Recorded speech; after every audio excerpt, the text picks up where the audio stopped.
एक दुःखद बातमी आपल्या हाती येत आहे. अकोले तालुका खरेदी विक्री संघाचे संचालक नानासाहेब मारुती नाईकवाडी, वय वर्ष 55, यांचे कोल्हार या ठिकाणी अपघाती निधन झाले आहे. नानासाहेब नाईकवाडी हे संपूर्ण अकोले तालुक्यात नाना या टोपण नावाने परिचित होते. आज रविवारी सकाळी ते अकोल्याहून कोल्हारकडे जात असताना त्यांचा अपघात झाला. स्थानिक नागरिकांनी त्यांना उपचारासाठी रुग्णालयात हलविले, मात्र डॉक्टरांनी त्यांना मयत घोषित केले.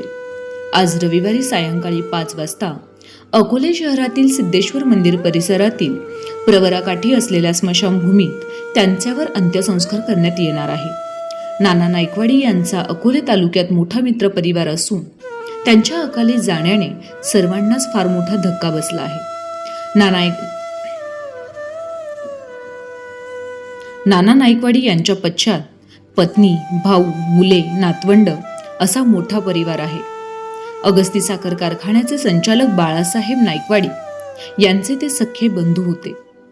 जिवलग मित्र नाना नाईकवाडी यांना आवाज सह्याद्रीचा